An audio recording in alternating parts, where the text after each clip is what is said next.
الحمد لله رب العالمين والعاقبة للمتقين والصلاة والسلام على سيدنا محمد وعلى آله وأصحابه أهل بيته وأولياء أمته أجمعين أما بعد فقد قال الله تعالى في القرآن الكريم وفي الفرقان المجيد أعوذ بالله من الشيطان الرجيم بسم الله الرحمن الرحيم النبي أولى بالمؤمنين من أنفسهم صدق الله العلي العظيم رضينا بالله ربا وبالإسلام دينا وبمحمد صلى الله عليه وسلم نبيا ورسولا எல்லா புகழ்ச்சியும் நம் அனைவரையும் படைத்து நமக்கான ரிஸ்குகளை அழகான முறையில் அள்ளி கொடுக்கக்கூடிய அல்லாஹ் ஒருவனுக்கே உண்டாகட்டுமாக. அவருடைய சாந்தியும் சமாதானமும் நம் உயிரின் மேலான ஹபீபே முத்து முஹம்மது ரசூலுல்லாஹ் ஸல்லல்லாஹு அலைஹி வஸல்லம் அவர்கள் மீது நாயகத்தின் அடிச்சுவடுகளை இன்னளவு கூட அடிப்படலாமல் அப்படியே பின்பற்றின அந்த உத்தம சத்திய சஹாபாக்கள், அவர்களுக்கு பின்னால் வந்த தாபிஈன்கள், தவா தாபிஈன்கள், வலிமார்கள், நல்லோர்கள், நாதாக்கள், இங்கு அமர்ந்திருக்கும் உலகத்தில் வாழக்கூடிய முஃமினான முஸ்லீமான ஆண் பெண் அனைவரும் மீதும் அல்லாஹ்வின் சாந்தியும் சமாதானமும் என்றென்றும் குறைவின்றி நிறைவாக உண்டாகட்டுமாக. ஆமீன். என்னுடைய உரையை ஆரம்பம் செய்வதற்கு முன்னால் இஸ்லாத்தின் காணிக்கையான சலாத்தினை அதற்கு பதிலை எதிர்பார்த்தவனாக தங்களுக்கு முன்னால் சமர்ப்பணம் செய்கின்றேன். அஸ்ஸலாமு அலைக்கும் வரஹ்மத்துல்லாஹி வபரகாத்துஹு. கண்ணியத்திற்குரியவர்களே, ரபியுல் அவ்வல் மாதத்தினுடைய இரண்டாவது ஜும்ஆவிலே அமர்ந்திருக்கின்றோம். அல்லாஹு தஆலா நம் அனைவருக்கும் இம்மாதம் எப்படி சிறப்பு வாய்ந்த மாதமாக இருக்கிறதோ அதே போல் அல்லாஹு தஆலா இம்மையிலும் மறுமையிலும் நம்மையும் நம்முடைய குடும்பத்தார்களையும் நெருக்கமானவர்களையும் அல்லாஹு தஆலா சிறப்பானவர்களாக ஆக்கி வைப்பானாக. கண்ணியத்திற்குரியவர்களே, நபியின் மீது நேசம் கொள்ளுதல் அது எப்படி இருக்க வேண்டும் என்பதற்கு உண்டான ஒரு 4 சஹாபிகளுடைய வரலாறை மட்டும் இங்கு பதிவு செய்ய ஆசைப்படுகிறேன். 4 சஹாபிகளுடைய வரலாறும் நம்முடைய வாழ்க்கைக்குள் கொண்டு வருவது என்பது ரொம்ப ரொம்ப இன்றைய காலத்திற்கு தேவை. நபி நேசம் என்பது வெறும் வாயளவு மட்டுமல்ல, நம்முடைய செயலாகவே மாற வேண்டும். அதுதான் அசல் நபி நேசம். வெறும் முஹம்மது ரசூலுல்லாஹ்வை எங்களுடைய தலைவராக நாங்கள் ஏற்று இருக்கிறோம் என்பது அல்ல, முழுக்க முழுக்க நாயகம் ஸல்லல்லாஹு அலைஹி வஸல்லம் அவர்களை நம்முடைய ரோல் மாடலாக ஆக்கிக் கொள்ள வேண்டும். ஒரு சமயம் ரசூலுல்லாஹி ஸல்லல்லாஹு அலைஹி வஸல்லம் அவர்கள் சஹாபாக்களுக்கு முன்னால் நின்று சொன்னார்கள், நான் என்னுடைய சகோதரர்களை சந்திக்க ஆசைப்படுகிறேன் என்று ரசூலுல்லாஹி ஸல்லல்லாஹு அலைஹி வஸல்லம் அவர்கள் சொன்னார்கள். அப்போது அங்கிருந்த சஹாபாக்கள் கேட்டார்கள், யா ரசூலுல்லாஹ், நாங்கள் தான் இங்கேயே இருக்கிறோமே என்று சொல்லுகின்ற பொழுது அதற்கு முத்து முஹம்மது ரசூலுல்லாஹி ஸல்லல்லாஹு அலைஹி வஸல்லம் அவர்கள் சொன்னார்கள், நீங்கள் என் தோழர்கள், நான் சொல்வது என்னுடைய சகோதரர்களை என்றார்கள். உங்களுடைய சகோதரர்களா? சகோதரர் என்றால் யார் என்று கேட்கின்ற பொழுது ரசூலுல்லாஹி ஸல்லல்லாஹு அலைஹி வஸல்லம் அவர்கள் அழகாக சொன்னார்கள், நீங்கள் என் தோழர்கள், என் சகோதரர் யார் தெரியுமா? என்னை பார்க்காமலேயே என் மீது ஈமான் கொள்வார்கள் அல்லவா, அவர்களை நான் பார்க்க பிரியப்படுகிறேன் என்றார்கள் முத்து முஹம்மது ரசூலுல்லாஹி ஸல்லல்லாஹு அலைஹி வஸல்லம் அவர்கள். அப்போ அந்த கூட்டத்தில் நாம் இருக்க வேண்டும். நாயகத்தை காணாமலேயே நாயகத்தின் மீது அன்பு வைத்த அந்த ரசூலுல்லாஹ்வுடைய சகோதரர்களுடைய கூட்டத்தில் நாம் இருக்க வேண்டும். நாயகத்தை பார்க்காமல் நாயகத்தின் மீது ஈமான் வைப்பதனுடைய அடையாளம் என்ன, அதற்குண்டான தகுதி என்ன என்றால், நாளை மறுமையில் நாயகத்துடைய சகோதரர்களாக நாம் இருக்கக்கூடிய நசீபை அல்லாஹ் தருகிறான். அல்லாஹு அக்பர், எவ்வளவு பெரிய பாக்கியம். அப்ப நாயகத்தை நேசிக்கணுமா வேண்டாமா? இது நீண்ட ஹதீஸ், இது சுருக்கமாக உங்களுக்கு சொல்லியிருக்கிறேன், அவ்வளவுதான். அப்போ நாயகத்தின் மீது ஈமான் கொள்வது எவ்வளவு தூரத்திற்கும் இதானது. நாயகத்தின் மீது பாசம் வைப்பது, நாயகத்தை காதல் கொள்வது. சஹாபாக்கள் எந்த அளவுக்கு நாயகத்தின் மீது ஈமான் கொண்டார்கள் என்கின்ற ஒரு விஷயத்தை செய்தால் நாம் எப்படி நாயகத்தை நேசித்திருக்கிறோம் என்பதை தெரிந்து கொள்ளலாம். சையதுனா அபூபக்கர் சித்திக் ரலியல்லாஹு தஆலா, அபூபக்கர் நாயகத்தை விட நாயகத்தின் மீது உயர்ந்த காதலை யாரும் வைத்திருக்க முடியாது. சையதுனா அபூபக்கர் சித்திக் ரலியல்லாஹு அவர்கள் இஸ்லாத்தை ஏற்றுக்கொண்ட முதல் ஆண் சையதுனா அபூபக்கர் சித்திக் ரலியல்லாஹு அவர்கள் தான். கடைசி வரைக்கும் நாயகத்துடனே இருந்த சஹாபி, எல்லா சூழலிலும் சரி, எல்லா சூழலிலும் ரசூலுல்லாஹ்வுடனே இருந்த சஹாபி சையதுனா அபூபக்கர் சித்திக் ரலியல்லாஹு. நபி ஸல்லல்லாஹு அலைஹி வஸல்லம் அவர்கள் அடி வாங்குகின்ற பொழுதும் கூட இருந்தவர்கள் சையதுனா அபூபக்கர் சித்திக் ரலியல்லாஹு அவர்கள் தான். ரசூலுல்லாஹ்வுடைய எல்லா சூழ்நிலை இருந்தாங்க அப்படின்னா நம்ம நினைச்சு கூடாது, சாதாரணமா அங்க இங்க சென்றாங்கல்ல. நாயகம் ஸல்லல்லாஹு அலைஹி வஸல்லம் அவர்களை காஃபிர்கள் அடிக்குகின்ற பொழுதும் நாயகத்துடன் இருந்து அந்த அடியை தான் வாங்கி கொண்டவர்கள் சையதுனா அபூபக்கர் சித்திக் ரலியல்லாஹு அவர்கள். அப்படிதான் காஃபிர்கள் ரசூலுல்லாஹி ஸல்லல்லாஹு அலைஹி வஸல்லம் அவர்கள் அடிக்குகின்றார்கள். அதை தடுப்பதற்கு சையதுனா அபூபக்கர் சித்திக் ரலியல்லாஹு அவர்கள் வந்து தடுக்குகின்றார்கள். தடுக்குகின்ற பொழுது உத்பா என்ன செய்தான் என்றால் சையதுனா அபூபக்கர் ரலியல்லாஹு அவர்களுடைய முகத்தின் மீது செருப்பை வைத்து உரைத்தான். உத்பா வரலாற்றிலே பதிவு செய்கிறார்கள். சையதுனா அபூபக்கர் ரலியல்லாஹு அவர்களுடைய முகத்தின் மீது செருப்பை வைத்து உரைத்தான். படித்த அபூபக்கர் நாயகத்தினுடைய முகத்தில் செருப்பை வைத்து அமுக்கினான் உத்பா. வரலாற்றிலே பதிவு செய்கிறார்கள். அவர்கள் அடி உதைத்தது மட்டுமல்ல, அபூபக்கர் ரலியல்லாஹு அவருடைய வயிற்றின் மீது ஏறி குதித்தான் உத்பா. ஏறி மிதித்தான். அவர்களால் எதுவுமே முடியாத சூழலாகிவிட்டது. அபூபக்கர் ரலியல்லாஹு அவருடைய சூழலை அப்படியே மாறி போய்விட்டது. ரசூலுல்லாஹ்வை அடிப்பவர்களை தடுப்பதற்காக வந்த அபூபக்கர் ரலியல்லாஹு அவர்களுடைய நிலை ரொம்ப ஒரு கொடூரமான நிலைக்கு சென்று விட்டார்கள். அதற்கு பின்னால் அங்கிருந்த தைம் கோட்டத்தார்கள் அவர்களை கொண்டு போய் வீட்டில் வைக்கின்றார்கள். சாயங்கால வரைக்கும் அபூபக்கர் ரலியல்லாஹு அவர்களுக்கு நினைவே திரும்பவில்லை. மாலை நேரத்தில் அபூபக்கர் ரலியல்லாஹு அவர்களுக்கு நினைவு வந்த பொழுது கேட்ட வார்த்தை என்ன தெரியுமா? என்ன வார்த்தை கேட்டா தெரியுமா? சையதுனா முஹம்மது ரசூலுல்லாஹ் எப்படி இருக்கிறார்கள் என்ற வார்த்தை தான் அபூபக்கர் ரலியல்லாஹு அவருடைய வார்த்தையாக இருந்தது. உடம்பு அடிபட்டு கிடக்கிறாங்க, மூச்சு வரலாற்றிலே பதிவு செய்கிறார்கள், மூக்கு உடைந்து அடையாளம் தெரியாத அளவுக்கு அபூபக்கர் ரலியல்லாஹு அவருடைய முகம் மாறியது என்று பதிவு செய்கிறார்கள். அந்த அளவுக்கு மாறி ரொம்ப ஒரு கிரிட்டிக்கலான ஸ்டேஜில் இருக்கும் போதும் கூட அபூபக்கர் ரலியல்லாஹு அவர்கள் கண்ணை திறந்தவுடன் முஹம்மது ரசூலுல்லாஹ் எப்படி இருக்கிறார்கள் என்றுதான் தன்னுடைய தாயான உம்முல் கைர் ரலியல்லாஹு தஆலா அன்ஹா அவரிடம் கேட்டார்கள். கேட்டபொழுது அவருடைய தாய் சொன்னார்கள், தெரியல, நான் கேட்டுட்டு வரேன்னு சொல்லி வெளியே போய் ஒரு பெண்மணிகிட்ட கேட்டாங்க ரசூலுல்லாஹ் எப்படி இருக்கிறாங்கன்னு. தெரியலன்னாங்க. அப்புறம் அப்படி இப்படி விசாரிச்சு ரசூலுல்லாஹ் எங்க இருக்கிறாங்க என்ற செய்தியை கேட்டு வந்து சொன்னாங்க, ரசூலுல்லாஹ் இந்த இடத்துல இருக்கிறாங்க, நல்ல நிலையில் தான் இருக்கிறாங்கன்ட்டு. சொன்ன உடனே அபூபக்கர் ரலியல்லாஹு அவர்கள் சொன்னார்கள், நான் நாயகத்தை பார்க்க வேண்டும், நாயகத்தை பார்க்க வேண்டும் ஆசைப்பட்டார்கள்.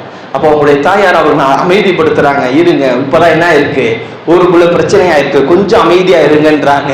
ஆனா அபூபக்கர் ரலியல்லாஹு அவர்கள் நாயகத்தை பார்க்காமல் நான் என்னால் எதுவுமே செய்ய முடியாது என்கிறார்கள். அவருடைய தாய் அவர்களுக்கு சாப்பாடு ஊட்டுகின்ற பொழுது கூட நாயகத்தை காணாமல் நான் சாப்பிட கூட மாட்டேன், நான் நாயகத்தை காணாமல் சாப்பிடவும் மாட்டேன், எதுவும் செய்ய மாட்டேன், எனக்கு நாயகத்தை பார்த்தே ஆக வேண்டும் என்றார்கள். அதற்குண்டான ஏற்பாடினை அவருடைய தாய் ஏற்பாடு செய்தார்கள். நபி ஸல்லல்லாஹு அலைஹி வஸல்லம் அவர்களை காணுவதற்காக அழைத்து சென்று நபியை கண்டவுடன் நாயகத்தை கட்டி அழைத்ததற்கு பின்னால் தான் அவர்கள் சொன்னார்கள், பேரானந்தப்பட்டார்கள். நிலை அடிபட்டு ரொம்ப சீரியஸான நிலை அந்த வரலாற்றிலே பதிவு செய்வார்கள். இரண்டு பேர்களுடைய மீது கையை போட்டு அபூபக்கர் ரலியல்லாஹு அவர்கள் நடந்து செல்லக்கூடிய சூழல் இருந்தது. இருந்த பொழுதும் நாயகத்தின் மீது உண்டான காதல், நாயகத்தின் மீது வைத்த பாசம், தனக்கு என்ன ஆனாலும் பரவாயில்லை, நாயகத்திற்கும் எதுவும் ஆகக்கூடாது என்ற ஒரு பாசத்தினால் நாயகத்தை காண வேண்டும் என்று ஆசைப்பட்டார்கள். அதற்கு பின்னாடி சொன்னாங்க, யா ரசூலுல்லாஹ், என்னுடைய தாய் இந்த விஷயத்திற்காக எனக்கு நிறைய உதவி செய்திருக்கிறார்கள், நீங்கள் அவருக்காக துஆ செய்யுங்கள் யா ரசூலுல்லாஹ் என்று சொன்னார்கள். ரசூலுல்லாஹ் துஆ செய்தார்கள், என்னுடைய தாய் இஸ்லாத்திற்கு வர வேண்டும், அதற்கும் துஆ செய்யுங்கள் என்றார்கள். முஹம்மது ரசூலுல்லாஹ் துஆ செய்தார்கள். அதற்கு பின்னால் அவருடைய தாய் உம்முல் கைர் ரலியல்லாஹு தஆலா அன்ஹா அவர்கள் இஸ்லாத்திற்குள் வந்தார்கள். இந்த வரலாறு பதிவு செய்யும், தனக்கு என்ன ஆனாலும் பரவாயில்ல, நாயகத்திற்கு எதுவும் ஆகக்கூடாது. இதுதான் சஹாபாக்குடைய காதல். எந்த இடத்திலையும் நாயகத்தினுடைய புகழ், நாயகத்துடைய எந்த விஷயமும் கலங்கப்படக்கூடாது என்பது ரொம்ப கவனமாக இருந்தார்கள் சஹாபா பெருமக்கள். ஆனா இன்னைக்கு சர்வசாதாரணமா நம்ம என்ன பண்ணிட்டு போயிட்டு இருக்கிறோங்க, ரசூலுல்லாஹ்வை சமீபத்தில் ஒரு சைத்தான் பேசியிருக்கிறார், ரசூலுல்லாஹ் பாவம் செய்யாதவரா அப்படின்னு பேசியிருக்கிறார். அல்லாஹ் தஆலா அவருக்கு நாசத்தை கொடுக்கட்டும். இதை விட வேற இதே கிடையாது. நாயகம் பாவம் செய்தார்கள் என்று சொல்வது எவ்வளவு பெரிய அயோக்கியத்தனம், மிகப்பெரிய அயோக்கியத்தனம். யாரு பாவம் செய்தார்? நபி ஸல்லல்லாஹு அலைஹி வஸல்லம் அவர்கள் தூய்மையானவர்கள், அல்லாஹ்வை உறுதியிருக்கிறான். அப்படி இருக்கப்போ என்னென்ன வார்த்தை பேசணும்னு அவர் அறிய வேண்டாம், எது வேணாலும் பேசுகிறதா? நாயகத்தின் மீது அன்பு வைத்தவர்கள் சஹாபாக்கள், நாயகத்தின் மீது சின்ன அடியை கூட பொறுத்துக் கொள்ள மாட்டார்கள் சஹாபாக்கள். உஹதுடைய களத்திலே ஒரு பெண்மணி வருகிறார்கள், ரசூலுல்லாஹி ஸல்லல்லாஹு அலைஹி வஸல்லம் அவர்கள் ஷஹீதாக்கப்பட்டு விட்டார்கள் என்ற செய்தி பரவலாக பரப்பப்படுகிறது. உஹதுடைய களத்துல ரசூலுல்லாஹ் வஃபாத் ஆயிட்டாங்கன்ட்டு. அதனால அந்த பெண்மணி தேடி வராங்க, ரசூலுல்லாஹ்க்கு எதா ஆயிடுச்சா, ரசூலுல்லாஹ்க்கு ஏதாச்சும் ஆயிடுச்சான்னு சொல்லி தேடி வந்துகிட்டே இருக்கிறாங்க, யார்கிட்டயே கேட்கிறாங்க. ஆனா அந்த பெண்மணிகிட்ட சொல்லப்படுது, உங்களுடைய தந்தை வஃபாத்து, பிரச்சனை இல்லை, ரசூலுல்லாஹ் எப்படி இருக்கிறாங்க. உங்கள் கணவர் வஃபாத்து, பிரச்சனை இல்லை, ரசூலுல்லாஹ் எப்படி இருக்கிறாங்க. உங்களுடைய 2 மகன்கள் வஃபாத், பிரச்சனை இல்லை, ரசூலுல்லாஹ் எப்படி இருக்கிறாங்க. நாயகத்திற்கு எதா ஆயிடுச்சா. அதுதான் சஹாபாக்களுடைய காதல். தன்னுடைய அந்த உஹது களத்துல தந்தை வஃபாத், கணவர் வஃபாத், 2 மகன்கள் வஃபாத் இருந்த பொழுதும் அவர் அந்த பெண்ணுடைய வாயில் வந்த வார்த்தை என்ன, முஹம்மது ரசூலுல்லாஹ்வுக்கு எப்படி இருக்கிறாங்க, அவங்க நல்லா இருக்காங்களா, அவங்களுக்கு என்ன ஆச்சு. இதுதான் சஹாபாக்களுடைய காதல். நாயகத்திற்கு எதுவுமே ஆயிடக்கூடாதுன்னு நினைச்சாங்க. தன்னுடைய குடும்பத்தை விட அதிகமாக நேசித்தவர்கள் சஹாபாக்கள் ரசூலுல்லாஹ்வை தான் நேசித்தார்கள், வேறு யாரையும் நேசிக்கல. அந்த நேசத்தை நம்ம எவ்வளவு தூரம் நேசிக்கிறோங்க, அந்த அளவுக்கு நேசிக்கிறோமா, ரசூலுல்லாஹ் அவ்வளவு தூரம் நேசிக்கிறோமா. அந்த பெண்மணி கேட்டாங்க, ரசூலுல்லாஹ் நல்லா இருக்காங்களா. அதற்கு பின்னாடி நபி ஸல்லல்லாஹு அலைஹி வஸல்லம் அவர்களை பார்த்ததுக்கு பின்னாடிதான் அந்த பெண்மணி நிம்மதி அடைந்தார்கள். அந்த பெண்ணுக்கு ஆறுதல் சொல்லப்பட்டது. அந்த பெண்மணி அந்த ஆறுதலை பெருசாக இதாகல, யா ரசூலுல்லாஹ் நீங்கள் ஹயாத்தோடு இருக்கிறீர்களே அது போது எனக்கு என்றார்கள். இதுதான் சஹாபாக்களுடைய காதல். அப்ப அந்த சஹாபி பெண்மனுடைய தந்தை, கணவர், 2 குழந்தைகள், 2 குழந்தைகளுமே ஷஹீதாக்கப்பட்டு இருக்கிறார்கள். 2 குழந்தைகளுமே ஷஹீதாக்கப்பட்டிருக்கிறார்கள். சுலைம் ரலியல்லாஹு தஆலா, நுஅமான் ரலியல்லாஹு, 2 குழந்தைகளும் வஃபாத் ஆகப்பட்டு இருக்கிறது அவருடைய குழந்தைகள். கவலைப்படாத, ரசூலுல்லாஹ் நல்லா இருக்காங்களா, அல்ஹம்துலில்லாஹ் என்கின்ற வார்த்தை தான் அன்றைய சஹாபி பெண்களுடைய வாயில் வந்தது. இன்னைக்கு நம்மளுடைய வீடுகள் எப்படி இருக்கு, ரசூலுல்லாஹ் மீது காதல் எப்படி இருக்கு, ரசூலுல்லாஹ் மீது காதல் கொண்டு போய் சேர்த்துட்டோமா, நம்மளுடைய வீடுகளில் கொண்டு போய் சேர்த்துட்டோமா. நாயகத்தின் மீது காதல் அளவு கடந்த, ஏன்னா நம்முடைய உயிரின் மேலானவர் என்று சொல்றோம், சரிங்களா. இந்த வார்த்தை என்னமோ சும்மா கவிதைக்காக எழுதப்பட்ட வார்த்தைன்னு சில பேர் நினைச்சுக்கிறோம். ரசூலுல்லாஹி ஸல்லல்லாஹு அலைஹி வஸல்லம் அவங்க என்னுடைய உயிருக்கும் மேலானவர்கள், உயிரினும் மேலான என்றெல்லாம் சொல்வதெல்லாம் ஏதோ ஒன்று பேச்சுக்காக வழக்கத்துக்காக சொல்வது என்று நினைத்துக் கொள்கிறோம். நிச்சயமாக கிடையாது. குர்ஆனில் அல்லாஹ் சொல்லக்கூடிய வார்த்தை அந்நபியு அவுலா பில் முஃமினீன மின் அன்ஃபுசிகும், முஃமின்களுடைய உயிரை விட முஹம்மது ரசூலுல்லாஹ் முதன்மையானவர்கள் என்று அல்லாஹ் சொல்கிறார். எல்லாத்தை விட யார் முதன்மையானவர், முஹம்மது ரசூலுல்லாஹ். அதனால எங்க கணவர் வஃபாத்தானதோ, மகன்கள் வஃபாத்தானதோ, தந்தை வஃபாத்தானதோ அந்த சுமைரா ரலியல்லாஹு தஆலா அவர்களுக்கு தெரியவில்லை, பெரிதாக தெரியவில்லை. ரசூலுல்லாஹ் யாத்தாக இருக்கிறாங்களா, ஏன்னா எல்லாத்தையும் விட முதன்மையானவர்கள் முஹம்மது ரசூலுல்லாஹி ஸல்லல்லாஹு அலைஹி வஸல்லம் என்கின்ற அடிப்படையில் இருந்தாங்க. ஆனா இன்னைக்கு நம்மளுடைய நிலைகள், நம்ம ரசூலுல்லாஹ் அவ்வளவு தூரம் நேசிக்கிறோமா, ரசூலுல்லாஹ் மீது அவ்வளவு தூரம் நம்மளுடைய அன்பு இருக்குதா என்றால் நிச்சயமாக கிடையாது. ஒரு சஹாபி வந்தாங்க ரசூலுல்லாஹ்ட்ட, வந்துட்டு ரசூலுல்லாஹ்ட்ட கேட்டாங்க, யா ரசூலுல்லாஹ் நான் என்னுடைய குடும்பங்களை விட நான் உங்களையே அதிகமாக நேசிக்கிறேன், நான் என் குடும்பங்களை விட உங்களை நான் அதிகமாக நேசிக்கிறேன். இப்போ உங்களை பார்க்கணும்னு எனக்கு தோணுச்சுன்னா நான் என்ன பண்ணிடுவேன், வந்து பார்த்துடுறேன். ஆனா நாளைக்கு நான் மௌத்தானதுக்கு பின்னாடி உங்களை நான் எப்படி பார்ப்பேன்னு சொல்லி அழுக ஆரம்பிக்கிறார். ரசூலுல்லாஹ் ஆறுதல் படுத்துறார், ஏன் அழுகிறீங்க, நாளைக்கு மறுமையில பார்க்கலாம். இல்ல, நாளைக்கு மறுமையில நீங்க எல்லா நபிமாருடன் உயர்ந்த அந்தஸ்தில் இருப்பீங்க.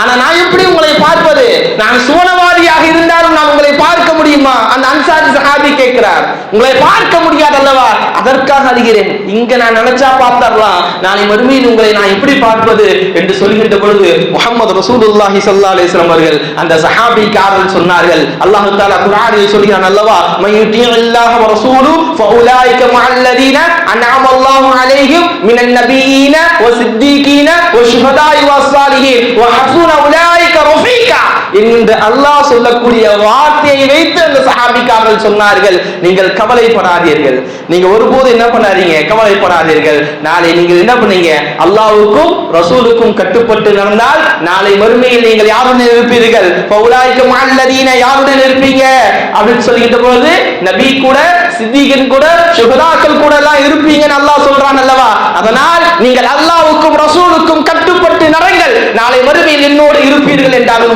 முஹம்மது ரசூலுல்லாஹ். அப்போ அல்லாஹ்வுக்கும் ரசூலுக்கும் கட்டுப்பட்டு தான் நடக்கணும்.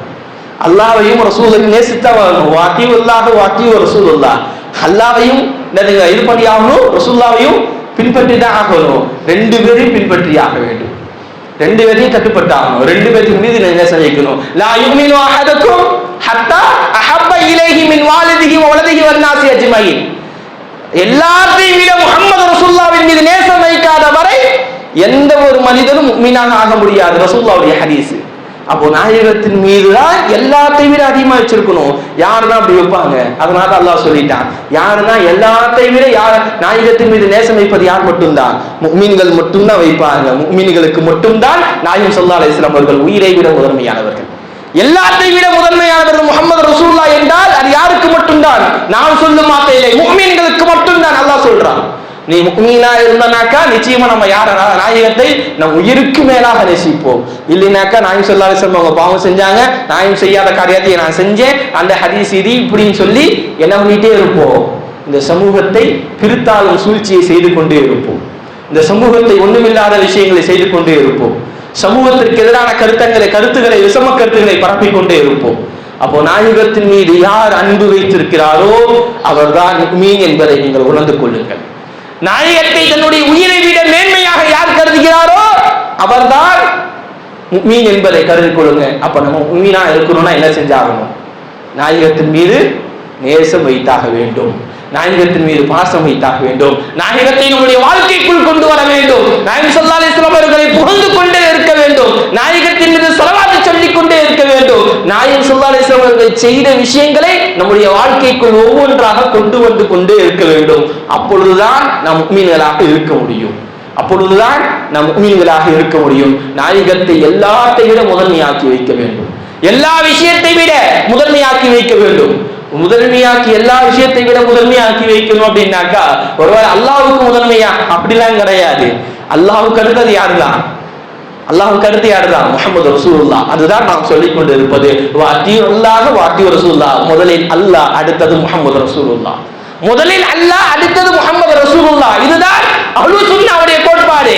எந்த இடத்திலும் அஹ்லு சுன்னாவிலே சில பேர் சொல்றாங்க ரசூலுல்லாஹ்வை வரம்பு மீறி புகழ்ந்து கொண்டாங்க. எந்த இடத்திலையும் நாயகத்தை வரம்பு மீறி புகழல அப்படி நினைச்சா அது உன்னுடைய மிகப்பெரிய ஒரு பாதிப்பு.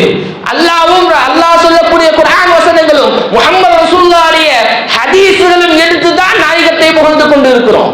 எந்த இடத்திலும் அதிகபட்ச உச்சபட்ச வார்த்தைகளை வைத்து போல அல்லாஹ்வுக்கு மேலாக எந்த வார்த்தையும் வைக்கல. அல்லாஹ் தான் இலாஹ், வேறு யார் இலாஹ் இல்ல என்பதை நினைவில் நிறுத்திக் கொள்ளுங்க. இன்னொரு கண்ணியத்திற்குரிய ஒரு முக்கியமான ஹதீஸை இங்கு நான் சொல்ல வேண்டும். நினைவில் நிறுத்திக் கொள்ளுங்க. எதுக்கெடுத்தாலும் ஷிர்க் முறுக்குலாம் சொல்லிட்டு இருக்காதீங்க. எல்லாத்தையும் இவன் காஃபிர் அவன் காஃபிர்லாம் சொல்லிட்டு இருக்காதீங்க. இது எவ்வளவு பெரிய முசீபத்தான விஷயம் தெரியுமா? முஹம்மது ரசூலுல்லாஹி ஸல்லல்லாஹு அலைஹி வஸல்லம் அவர்கள் சொல்லி இருக்கிறாங்க, ஒருத்தரை நீங்க காஃபிர்னு சொல்றீங்க, ஷிர்க் வச்சுட்டாருன்னு சொல்றீங்க. அந்த ஷிர்க் வச்சுட்டாரு நீங்க சொல்லி அவர்கிட்ட அந்த நிலை இல்லை அப்படின்னா சொன்னதின் காரணமாக நீங்கள் அந்த நிலை வராத வரைக்கும் உங்களுக்கு அல்லாஹ் மரணத்தை தரமாட்டான் என்றார்கள் முஹம்மது ரசூலுல்லாஹ். நவுதுல்லாஹ், அல்லாஹ் பாதுகாக்கும். அவ்வளவு சீக்கிரத்தில் ஒரு முஃமினை பார்த்து காஃபிர்னு சொல்லிடாதீங்க, இவன் இணை வைப்பாளன் என்று சொல்லிடாதீங்க, கபர் முட்டின்னு சொல்லிடாதீங்க. எதையும் தெரியாமல் வெளிப்படையாக வெளியே நின்று எதையுமே பேசிடாதீங்க, எதையுமே பேசாதீங்க. நாளை அல்லாஹ் உங்களுக்கு அதே நிலையை கொடுத்து விடுவான். அவர்கிட்ட அந்த விஷயம் இல்லை அப்படின்னா நாளைக்கு அந்த நிலை வராமல் அல்லாஹ் உங்களுக்கு மரணத்தை தரமாட்டான் என்றார்கள் முஹம்மது ரசூலுல்லாஹி ஸல்லல்லாஹு அலைஹி வஸல்லம் அவர்கள். அதனால் எச்சரிக்கையாக இருங்கள். எதுக்கெடுத்தாலும் ஷிர்க் வச்சவன். இன்னொரு விஷயத்த சொல்றாங்க, மௌலூது மாசம் வந்துருச்சுன்னா மிக முக்கியமான விஷயத்த சொல்றாங்க, அஜத்துமார்களுக்கெல்லாம் கொண்டாட்டம், மீலாது வந்துருச்சு, வயிறை வளர்த்துருவாங்க. என்ன வயிறத்தை வளர்த்துட்டாங்கன்னு தெரியல. இன்னும் வரைக்கும் என்னுடைய குழந்தைக்கு, என்னுடைய பெண் குழந்தைக்கு திருமணம் என்று எத்தனை இமாம்கள் இன்னும் பின்னாடி நின்றுட்டு இருக்கிறாங்க. எத்தனை இமாம்கள் பின்னாடி நின்று இருக்கிறாங்க. பாட்டுக்கு பேசுறது இமாம்கள் வயிறை வளர்க்கிறாங்க. என்ன வயிறை வளர்த்துட்டாங்க? என்ன வயிறை வளர்த்துட்டாங்க? இமாம்களுக்கு அப்படி என்ன இது சம்பளம் இருக்கு தெரியுமா? நான் வாங்கும் சம்பளம் எத்தனை பேருக்கு தெரியுங்க? என் குடும்பத்தை நான் ஓட்டுகிற பாடு எனக்கு தான் தெரியும். அல்லாஹ் உதவி செய்கிறான், அவ்வளவுதான். அல்லாஹ் உதவி செய்கிறான். இங்க எந்த இமாமும் கோடீஸ்வரனாக வந்து உட்காரவில்லை. பேசுறதுக்கு மைக்கு கிடைச்சிருச்சுன்னா எது வேணாலும் பேசக்கூடாது. அல்லாஹ்வுடைய அல்லாஹ்வை அஞ்சிக் கொள்ள வேண்டும். ஒருவரை காஃபிர் என்று ஏளனமாக சொல்லக்கூடாது. முஹம்மது ரசூலுல்லாஹ்வை நேசிக்க வேண்டும். அந்த சஹாபாக்கள் நேசித்த அளவு இன்னும் நம்ம நேசிக்கல ரசூலுல்லாஹ்வை. அந்த சஹாபாக்கள் எல்லா விஷயத்தையும் முஹம்மது ரசூலுல்லாஹ்வை நேசித்தார்கள். இன்னைக்கு அந்த நிலையிலே நம்ம நேசித்து இருக்கிறோம். நம்முடைய நேசம் அப்படியா இருக்குது? அதெல்லாம் இல்லாம ஒருத்தங்க நேசத்துக்குரியவர்களை சிறுக்கு வச்சிருக்கிறான், இணை வச்சிருக்கிறான், முஹம்மது ரசூலுல்லாஹ் அல்லாஹ்வுக்கு நிகராக எந்த இடத்திலும் அல்லாஹ்வுக்கு நிகரானவர் முஹம்மது ரசூலுல்லாஹ் என்று சொல்லப்படவில்லை. முஹம்மது ரசூலுல்லாஹ் அல்லாஹ்வுக்கு அடுத்து முஹம்மது ரசூலுல்லாஹ் என்றுதான் சொல்லப்படுகிறது. நாயகம் எங்கள் உயிருக்கு மேலானவர்கள், முத்து முஹம்மது ரசூலுல்லாஹ் எங்கள் உயிருக்கு மேலானவர்கள், நாங்கள் முஃமினாக இருக்க ஆசைப்படுகிறோம், அதனால் எங்கள் உயிருக்கு மேலானவர் முஹம்மது ரசூலுல்லாஹ் என்று சொல்கிறோம். அவ்வளவுதான். இதுதான் அஹ்லுஸ் சுன்னாவுடைய அடிப்படை கொள்கை. இது தெரியாதவர்கள் தான் வயிறை வளர்க்கிறார்கள், சிறுக்கு வைக்கிறார்கள், முறுக்கு வைக்கிறார்கள், அப்பளம் வைக்கிறாங்க அப்படின்னு சொல்லி என்னென்னமோ சொல்லிட்டு இருக்கிறார். அல்லாஹ் பாதுகாக்க வேண்டும். யாரையும் இங்க இருக்கக்கூடிய எல்லாருக்கும் சொல்றேன், யாரையுமே அவ்வளவு சீக்கிரத்துல நீங்க என்ன சொல்லிடாதீங்க, காஃபிர்ன்ற வார்த்தையை பயன்படுத்திடாதீங்க, சிறுக்கு வச்சிருக்காண்ட வார்த்தையை பயன்படுத்திடாதீங்க. முஹம்மது ரசூலுல்லாஹ் எச்சரிக்கையாக நமக்கு சொல்லி இருக்கிறார். அதனால் அந்த வார்த்தைகளில் கவனம் தேவை. ரசூலுல்லாஹி ஸல்லல்லாஹு அலைஹி வஸல்லம் சொல்லுவாங்க, ஒரு வார்த்தையினுடைய அதனுடைய விஷயத்தை தெரியாமல் சர்வசாதாரணமா வார்த்தையை விட்டுருவாங்க. ஆனால் அதன் காரணமாக அவருடைய நிலை எப்படி இருக்குங்க? இரவில் அவர் இஸ்லாமியராக இருப்பார், பகலில் அவர் காஃபிராக இருப்பார். ரசூலுல்லாஹ் சொல்லியிருக்கிறார். அதனுடைய எது தெரியாம இருக்கிறதுனால. அதனால் வார்த்தைகள் ரொம்ப ரொம்ப கவனம் தேவை. இஷ்டத்துக்கு வார்த்தைகளை விட்டுட்டு இருப்பது என்பது அது உங்களுக்கு நீங்களே செய்து கொள்ளும் அநீதி என்பதை உணர்ந்து கொள்ளுங்கள். அல்லாஹு தஆலா நபியின் நேசத்தோடு வாழக்கூடிய நசீபினை நம் அனைவருக்கும் தருவானாக. நாயகத்தை நேசித்துக் கொண்டே இருக்கக்கூடிய நசீபினை தருவானாக. சையதினா பிலால் ரலியல்லாஹு அவர்களை போல் நாயகத்தை நேசிக்கக்கூடிய நசீபை அல்லாஹ் தருவானாக. சையதினா அபூபக்கர் சித்திக் ரலியல்லாஹு அவர்களை போல் நாயகத்தை நேசிக்கக்கூடிய நசீபினை தருவானாக. நாளை மறுமையில் நாயகத்துடன் இருக்கக்கூடிய நசீபினை அல்லாஹு தஆலா நம் அனைவருக்கும் தருவானாக. அல்லாஹு தஆலா நபியினுடைய சகோதரர்களாக அல்லாஹ் நம் அனைவரையும் ஆக்கி வைப்பானாக. நாளை நபியே நம்மை காண ஆசைப்படுகிறார்கள். அதனால் நபியினுடைய சகோதரர்களாக அல்லாஹ் தஆலா நம் அனைவரையும் ஆக்கி நம்முடைய குடும்பத்தாரும் ஆக்கி வைப்பானாக. வாஹிர் தவானி அல்ஹம்துலில்லாஹி ரப்பில் ஆலமீன். அஸ்ஸலாமு அலைக்கும் வரஹ்மத்துல்லாஹி வபரகாத்துஹு.